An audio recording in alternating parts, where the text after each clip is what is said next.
Baik, terima kasih Pak. Jadi terkait dengan anggaran, sekali lagi saya sampaikan bahwa surat rapatnya adalah dalam Komisi 10 ini dan suratnya disampaikan langsung dari Kemenkyu kepada daerah.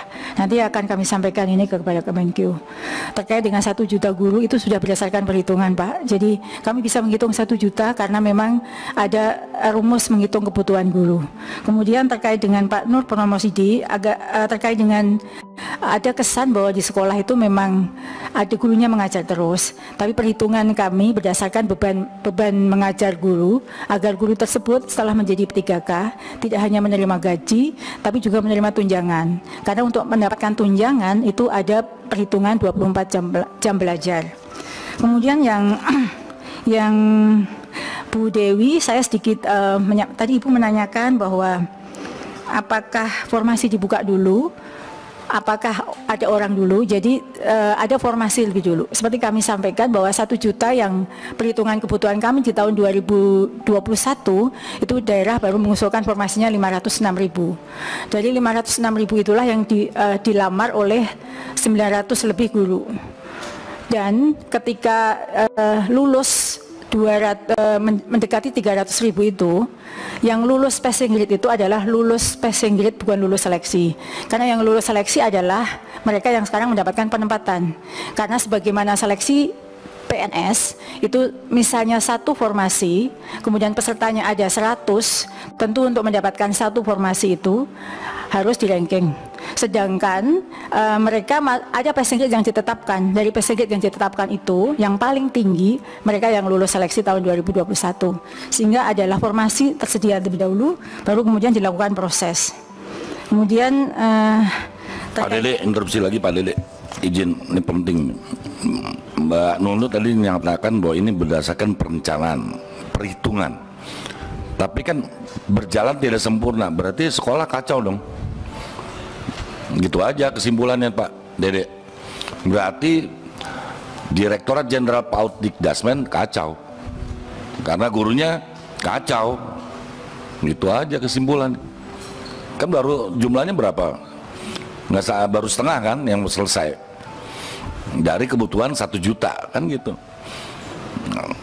Kesimpulannya kan gitu Mbak Nunu. Kalau itu perencanaan sudah menghitung tidak terpenuhi, macet, berarti PAUD Dikdasmen kacau karena gurunya amburadul. Terima kasih pimpinan. Baik. Masih ada kesempatan Pak. Silakan. Monggo Ibu Nunu. Baik, terima kasih. Kemudian sepertinya yang lain saran buat kami, saran dan masukan untuk kami tindak lanjuti. Kami akan menulis jawabannya secara tertulis di dalam waktu yang tidak terlalu lama. Seperti Pak Sodik itu adalah saran, seperti skema solusi 6 bulan. Kemudian Pak Ferdi juga saran kepada kami untuk ditindaklanjuti. Kemudian Prof Zainuddin tadi memberikan masukan. Pak Dede, izin Bu Nunu, Bu, saya bukan saran, perintah Bu. Ya. Ya, kalau Pak. saran bisa diikuti, bisa nggak, ini perintah, kesimpulan rapat itu kesepakatan, bukan saran. Nanti dimasukkan dalam kesimpulan rapat Pak. Ya. Saya rasa itu Pak Pimpinan. Selanjutnya kami akan menjawab secara tertulis semua masukan yang ada yang sudah diberikan kepada kami. Baik, terima kasih Ibu Nunu. Jadi Ibu Nunu, saya bisa memahami bagaimana kawan-kawan di Kemendikbud ini sekarang sedang jungkir balik. Kalau. Tetapi ini juga karena terlalu terburu-burunya statement dari Pak Menteri terkait bahwa kita akan selesaikan. Niat yang baik tidak dilaksanakan dengan sebuah proses kebijakan yang tepat. Itu kalau di dalam teori kebijakan publik itu ada namanya adoption, formulation, dan implementation. Maka yang terjadi adalah tumpang tindih kebijakan. Makanya saya mengapil kawan-kawan ya, kalau misalnya kita jadikan ini emergency, ya, ini adalah kondisi emergency. Maka kita meminta pemerintah untuk segera mendorong atau meminta kepada Wakil Presiden agar membentuk tim percepatan. Bayangkan ketika ada 153 korban di Kanjuruhan, pemerintah membuat namanya langsung tim pencari fakta. Ini ada sekitar berapa ribu tuh tadi? Hampir 53.000 lebih ya guru-guru yang tidak mendapatkan kesempatan dan masih ngantri banyak, menurut saya ini emergency, darurat. Jadi saya akan masukkan dalam kesimpulan. Izin kawan-kawan saya membacakan kesimpulan kita hari ini. Ya, hari ini kita telah melaksanakan kegiatan rapat dengar pendapat Eselon 1 Kementerian Pendidikan, Kebudayaan, Riset, dan Teknologi yang dipimpin oleh Profesor Dr. Nunuk Suryani, PLT Dirjen Guru dan Tenaga Kependidikan, Sekretaris Ditjen Guru dan Tenaga Kependidikan Kemendikbud Tristek. Lalu kedua, Dr. Iwan Sahril, PhD, ya, tapi secara virtual, diwakili juga oleh Sesdirjennya, Pak Sutanto. Kesimpulan saya, langsung kepada kesimpulan, Komisi 10 DPR RI mengapresiasi penjelasan dari PLT Dirjen GTK Kemendikbud Tristek mengenai perkembangan seleksi guru ASN P3K tahun 2021 dan penjelasan skema seleksi GTK P3K tahun 2022 dengan bahan paparan sebagaimana terlampir. 2. Terhadap penjelasan PLT Dirjen GTK Kemendikbud Tristek RI, Komisi 10 DPR RI menyampaikan pandangan sebagai berikut. A. Mendesak Kemendikbud Tristek RI untuk segera berkoordinasi dengan Panselnas, khususnya Kemenkeu RI dan Kemdagri RI, untuk memastikan anggaran gaji dan tunjangan guru P3K yang bersumber dari APBN dengan skema pembayaran yang jelas. B. Mendesak Kemendikbud Tristek RI untuk menyusun peta jalan penyelesaian guru honorer guru P3K dengan dilandasi data akurat mengenai jumlah sekolah, kebutuhan guru, dan dampaknya bagi satuan pendidikan baik negeri maupun swasta. Itu permintaan Pak Ferdi itu ya. C. Mendesak Kemendikbud Tristek RI untuk menyampaikan laporan secara berkala setiap 2 minggu. Jadi ada update terus selama per 2 minggu mengenai penyelesaian permasalahan hasil seleksi tahun 2021 dan perkembangan tahapan seleksi guru P3K tahun 2022. D. Mendesak pemerintah untuk mengkoordinasikan permasalahan penyelesaian guru honorer atau guru P3K untuk berada langsung di bawah koordinasi Wakil Presiden agar dapat diselesaikan secara komprehensif. E. Mendesak Panselnas melalui Kemendikbud Tristek RI untuk segera menyelesaikan permasalahan hasil seleksi tahun 2021 paling lama akhir tahun 2022 terkait hal-hal sebagai berikut. 1. Segera mengeluarkan SK terhadap guru yang telah lulus seleksi P3K 2021 sebanyak 21.343 guru dari 293.860 guru yang telah lulus dan mendapatkan formasi, jadi SK. 2. 15.415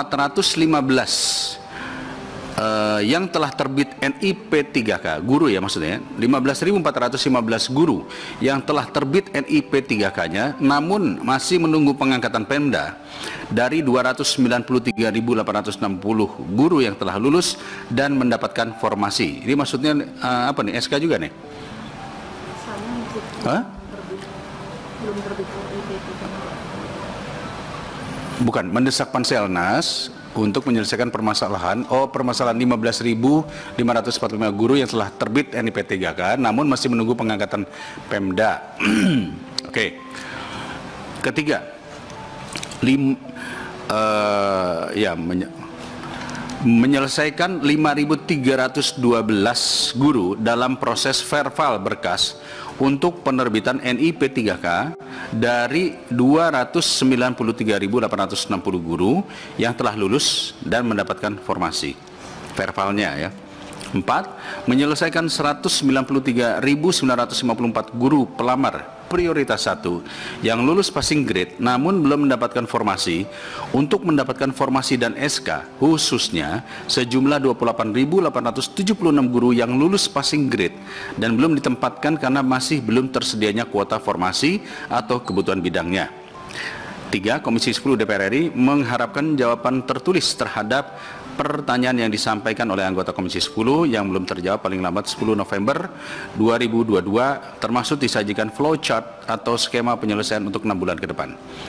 Ya, untuk poin yang ke B ini juga menurut saya harus ditekankan juga, yang poin penyelesaian guru honor P3K terutama yang swasta nih yang banyak sudah diberhentikan ini ya.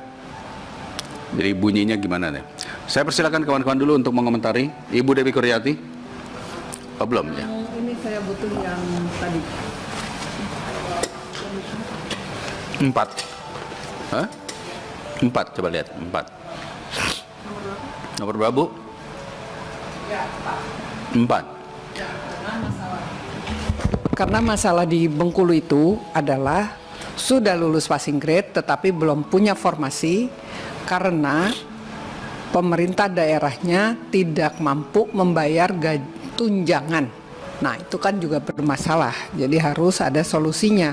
Dan mungkin bukan cuma di Bengkulu, itu dimanapun seperti itu kejadiannya. Ya, itu masuk I2 ya kayaknya ya.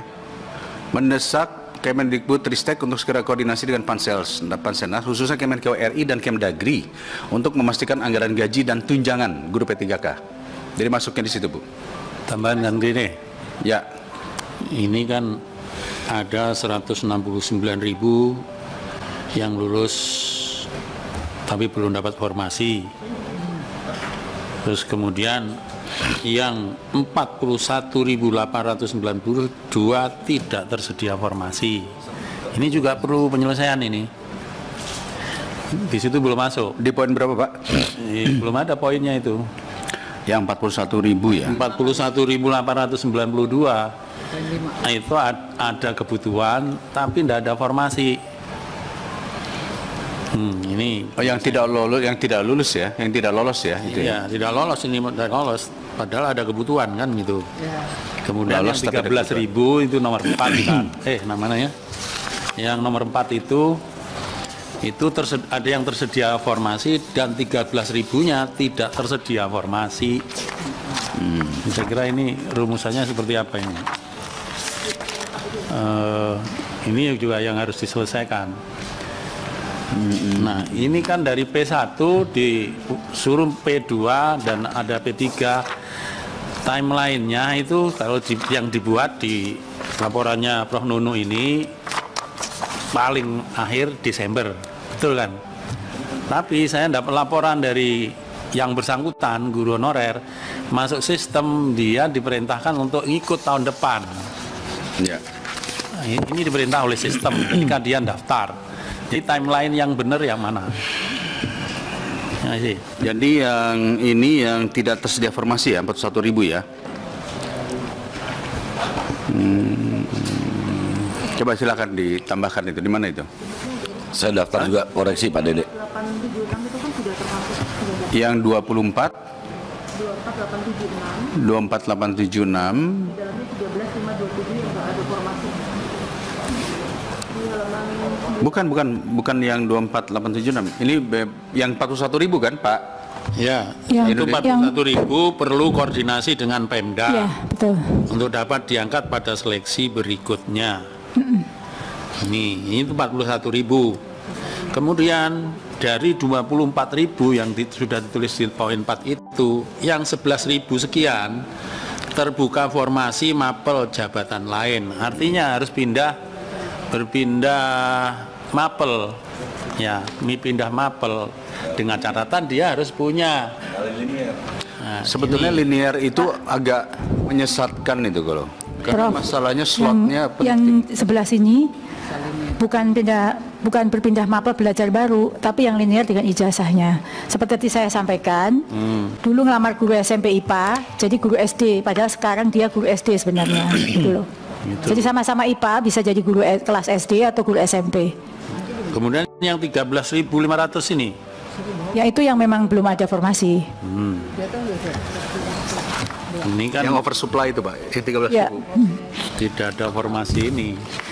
Tapi bukan berarti tidak bisa masuk ya, artinya kebutuhan guru kan tiap tahun ada yang pensiun dan sebagainya, ya, bisa masuk. Tapi bukan tahun ini, Kang Dede. Ya, baik. Berarti yang tahun ini yang 41.000 ini, Bu. Ya. Jadi, kalau 41.000 mungkin rekomendasinya mendesak Kemendikbudristek berkoordinasi dengan Pemda untuk menyediakan formasi untuk 41.000. Ya, sebetulnya saya yakin Kemendikbud ini surat edarannya nggak dianggap sama Pemda, Bu. Ya. Makanya tadi kita usulkan ini naik ke Wapres. Karena saya tahu kawan-kawan di Pemda juga mengatakan kita duitnya dari mana, kan kira-kira gitu.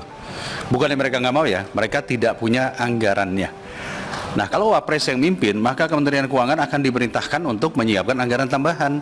Itu sebetulnya kunci utamanya di situ. Tapi ini dulu, Pak Jainuddin sudah oke ini? Masuk ya, 41.000 ya? Yang lulus passing grade dan belum ditempatkan, masih belum tersedianya kuota penelitian dan masing-masing bukan koordinasi dengan beda. Timeline, soal timeline gimana itu? Timeline itu masuknya di... Peta jalan aja Pak. Saya boleh memperbaiki sekalian Pak untuk peta jalan itu kalimatnya. Ya. Perlu dibuat peta jalan yang lebih pasti, termasuk alur penyelesaian masalah dan waktu. Jadi yang tadi yang bicara oleh Mbak Nunu Tanggil itu juga nanti diberikan, nggak apa-apa tahun depan. Bagi rakyat itu butuhnya kepastian, bukan bonen-bonen, rebosen-rebosen. Jadi 2023 itu gelap Pak. Iya. 2024 pasti Pak. Jadi itu yang jadi Pak Dede, jadi dalam konteks peta jalan itu dibuat kita rinci, termasuk alur penyelesaian, terus kemudian pendanaan, terus kapan selesainya, itu harus dibuat, dan itu resmi dikeluarkan oleh Kemendikbudristek Dikti sebagai leading sektor. Soalnya berani apa enggak? Ya. Jadi yang di poin B itu ya, tambahannya adalah mendesak Kemendikbudristek untuk menyusun peta jalan penyelesaian guru honorer yang pasti dengan timeline alur penyelesaian permasalahan dengan dilandasi data akurat mengenai jumlah sekolah, kebutuhan guru, dan dampaknya bagi satuan pendidikan baik negeri maupun swasta. Pak Jainuddin, di situ posisi timeline itu Pak. Jadi dikeluarkan timeline kita bulan sekian sampai bulan sekian adalah ini, bulan sekian sampai bulan sekian adalah ini, gitu. Ini peta jalan ini, Kang Dede, apakah harus diingatkan gitu? Artinya dari awal itu ada koordinasi dengan pemerintah daerah.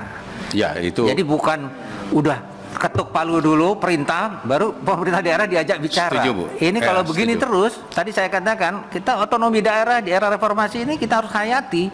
Memang berbeda alamnya. Pemerintah pusat sekarang harus bisa berbicara dengan pemerintah daerah, karena tata negara kita sekarang begitu. Itu harus disadari dalam pembuatan perencanaan yang menyangkut pemerintahan daerah, sehingga tidak ada lagi nanti pingpong begini, anggota DPR jadi pingpong begini, pusat daerah, daerah pusat. Gimana rakyat kecil? Gimana kepontal-pontal mereka itu? Mereka nggak perlu paham yang kayak begini. Mereka perlu kepastian formasinya berapa. Saya ikut tes, kalau saya lulus saya masuk ke situ. Jangan udah lulus tes terus nggak tahu kemana. Gimana ini? Ini kalau dibicara disampaikan di PBB, mungkin di PBB ditepuk tangani lagi. Kok ada negeri kayak gini gitu? Ya, makanya baca Undang-Undang Dasar Negara Republik Indonesia tahun 45. Itu. Gini, maksudnya usulan dari Pak Kamal itu adalah di poin B ini harus kita tambahkan. Jadi mendesak Kemendikbudristek RI untuk menyusun peta jalan penyelesaian guru honorer dengan pasti bersama-sama dengan KL lainnya dan pemerintah daerah. Jadi bukan hanya Kemendikbud saja, ya kan? Dengan KL lainnya dan pemerintah daerah, ya.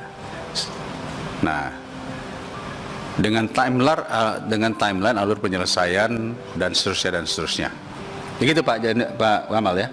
Alurnya juga Pak, alur. Jadi alur itu gini, alur penyelesaian. Jadi kalau tahapan yang misalnya tadi 14.000 kata Mbak Nunu tadi itu selesai apabila gitu. Jadi ada yang bisa selesai, ada yang bisa lanjut, ada yang bisa berhenti dulu kan gitu. Ya alurnya. Itu ada kan alur. Ya. Alur. Ketua. Kang Dede. Pak Ketua. Ya Bang Andreas. Biar tidak terpotong. Oh ya, oke Pak Jainuddin. Jadi kalau saya berharap 193.954 itu sebagai guru pelamar P1 sesuai dengan timeline yang dibuat Prof Nunu halaman 18, yaitu 193.000 itu ya selesai tahun ini. Jadi bukan peta jalan perpanjang tahun Desember. Iya tahun ini Desember halaman 18. Tahun ini kan yang 41.000 saja Pak yang harus diselesaikan nih. Dari 193. Iya, tapi semua proses yang terkait 193.000 ini memang ada dua kategori ya. Ya, yang tidak lolos. Yang tidak tersedia formasi, baik yang terdapat kebutuhan dan yang tidak. Ini semua itu diselesaikan Desember. Karena bunyinya ini loh, pengangkatan 193.954 guru passing grade 2021, kemudian pelaksanaan penilaian kesesuaian, ketiga pelaksanaan seleksi tes. Nah ini nomor 1, 2, dan 3 itu asumsinya Desember siap kementerian. Siap nggak ini Bu? Seperti yang tadi Pak Ferdi sampaikan Pak, ada yang bisa kita, yang 41.000 ini tidak bisa tahun ini. 41.000 tahun ini. Tidak bisa tahun ini. Tidak bisa tahun ini. Ya. Ini. Ini begini, Ya. begini. Nah, ini juga Begini, harus jelaskan. Pak Jainuddin, Ya. memang kalau kita paksa beliau saat ini pun, ini kan harus koordinasi dengan Pemda. Iya. Tapi sebaiknya memang kita meminta adalah mendesak yang P1 ini diselesaikan, tahun ini diselesaikan apapun caranya.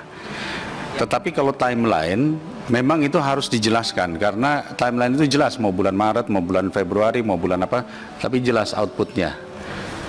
Ya, ini beliau ini saya yakin pasti mau ngirim surat edaran atas nama PLT Dirjen pun juga nggak akan dianggap oleh daerah.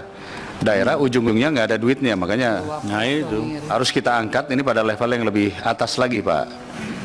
Ya. Pak Andreas. Ya, kalau bicara timeline kan sejak awal sebenarnya. Ketika Pak Menteri dulu juga menyampaikan ini kan sudah ada timeline sampai dengan tahun ini, tahun depan. Nah, saya kira sekarang kan kita menghadapi banyak kendala-kendala yang terjadi dalam. Saya punya keyakinan benar-benar bahwa Kemdikbud pun ingin menyelesaikan masalah ini secepat-cepatnya. Dan dari tadi kan Ibu menjelaskan, saya lihat betul bagaimana detailnya penjelasan itu. Tapi kan kendalanya itu kan ada di tiap titik ini. Ya, di dua titik besar yaitu daerah dan juga kita duga keuangan kan. Itu kan dua titik persoalan, dan secara administratif ada di PAN atau di BKN. BKD juga di daerah, dan itu yang kita temukan, memang itu yang kita temukan. Sehingga kalau di poin 2 itu kita kembali pada rumusan ini, saya kira mendesak supaya berkoordinasi dengan daerah supaya secepatnya membuat itu timeline mana yang kita bisa selesaikan lebih dulu. Seperti yang tadi sudah, tahun ini kita selesaikan apa gitu, tahun depan kita selesaikan apa yang sudah bisa dihandle langsung oleh Kementerian Kemdikbud Ristek gitu. Sehingga dengan demikian teman-teman guru di bawah ini kan butuh kepastian yang mana yang handle yang mana gitu, mana bagian yang Kemdikbud Ristek bisa langsung laksanakan, mana yang ini harus koordinasi dengan daerah gitu. Karena kita perlu transparan, terbuka, mana yang bisa kita lakukan, mana yang tidak, dan mana yang perlu koordinasi yang dipercepat. Sehingga tadi seperti yang Pak Ketua sampaikan, kalau ini kita bicara dengan Ibu PLT kan, kalau tidak bisa kita tarik ke atas gitu. Kalau perlu kita langsung bicara dengan Presiden. Ini sudah Pak di poin D, Pak. Wah, ini kalau Pak Andreas sudah bicara langsung dengan Presiden, siap kita. Iya, masalahnya Dan Pak Andreas siap membawanya ke kita bawa. Ini Kenapa yang saya enggak kok? Soalnya buktikan. hal-hal kecil aja kita ini kita Saya masih baru bawa ke Wapres ini. Bapak mau bawa ke Presiden tuh sudah tepat itu. Ya maksudnya ini masalah karena orang kan nunggu Saya belum nunggu penyelesaian. punya presiden, Pak. Ya, saya Kenapa? yakin Kalau Presiden sudah akan mentok terkejut di itu Pak mana-mana, Andreas. siapa lagi yang menyelesaikan masalah ini? Baik. Saya yakin Presiden akan terkejut itu. Justru itu gitu, itu gitu. Ya karena apa? Karena kan kita lihat sendiri bagaimana apa mentoknya persoalan ini gitu. Artinya dalam tanda petik ya mentok ya. Kita yakin masih bisa. Tapi kan ada kendala-kendala yang tidak bisa terselesaikan, yang saling lempar gitu. Kita ini kan juga sama-sama kita dapat berbagai macam keluhan, ya omelan dan minta untuk diselesaikan. Tapi kan tiap instansi ini punya kewenangannya masing-masing gitu. Sehingga ya akhirnya ya siapa yang harus paling tinggi yang bisa menyelesaikan persoalan ini gitu. Sehingga kalau menurut saya Pak Dede, ini kan upaya sementara yang kita lakukan. Mana yang Pak Ibu dan kawan-kawan di Kemdikbud bisa laksanakan, ini kita laksanakan. Mana yang perlu koordinasi bikin timelinenya, kita bicara lagi di sini kalau tidak bisa. Sehingga kalau tidak bisa kita lari ke yang lebih atas. Saya kira itu, Pak. Baik. Tapi kalau misalnya melarikan jangan dari kita, Pak. Karena kita bawa pansus saja mentok. Jadi kalau bisa pemerintah, Pak Menteri melaporkan kepada Presiden, kita punya emergency case, gitu. Oke, saya kira. Jangan Ibu Dirjen, kasihan Ibu Dirjen nih. Iya betul. Ibu Dirjen Dan bukan cuma kalau kasihan, dilaporkan ini bagaimana di dalam dengan rapat. PLT-nya? Hah? Ya orang masih PLT gimana mau berinisiatif, Pak? Soal itu kan soal menyampaikan ini kan Baik. bisa apa? Jangan kita dukung Bu, kita dukung untuk selesaikan ini secepat. Baik, makasih Bang Andreas. Poin-poin lainnya cukup, kawan-kawan? Silakan. Cukup ya? Prof. Nunuk, silakan. Baik, Bapak Pimpinan yang saya hormati serta seluruh anggota Komisi 10 yang saya Maaf Bu, banggakan. ada koreksi? Ada koreksi di sini? Oh, tidak. Poin-poin ini? Sudah cukup. Cukup ya? Cukup. Jadi saya hanya ingin memberikan gambaran bahwa masalah ini adalah masalah koordinasi yang pertama. Kedua, masalah soal uang pendanaan. Berarti ini masalah DAU dan DAK yang kita perlu tahu, karena banyak daerah yang mengatakan betul kami mendapatkan gajinya dari DAU, tetapi tunjangannya pun sama besarnya dengan nilai DAU tersebut. Nah, itu yang beban buat mereka, ya. Sehingga ini pasti harus pada level koordinasi yang lebih tinggi tingkatannya, ya. Ini setuju Bu ya? Ya. Bahwa timeline itu adalah tugas dari Kemendikbud untuk menyelesaikan. Kalau sudah tidak ada, saya kembalikan kepada Ibu lagi. Silakan Ibu. Baik, terima kasih Bapak Pimpinan serta seluruh anggota Komisi 10 yang sudah memberikan masukan dan dukungan pada kami. Semua yang masukan yang sudah diberikan sudah kami catat, dan apa yang bisa, seperti yang Pak Andreas tadi sarankan, terima kasih Pak untuk dukungannya. Apa yang bisa kami kerjakan segera kami akan segera kerjakan, dan peta jalan yang tadi Pak Ferdi dan Bapak Ibu yang lain minta segera kami siapkan. Jadi ada yang bisa segera dituntaskan tahun ini sudah kita lakukan dan akan kita lakukan sebagaimana lini masa seleksi yang sudah kami sampaikan. Sekali lagi terima kasih untuk saran masukan dan dukungannya. Mohon maaf jika ada yang sikap dan tindakan yang kurang berkenan selama saya duduk di sini. Mohon maaf. Terima kasih. Assalamualaikum warahmatullahi wabarakatuh.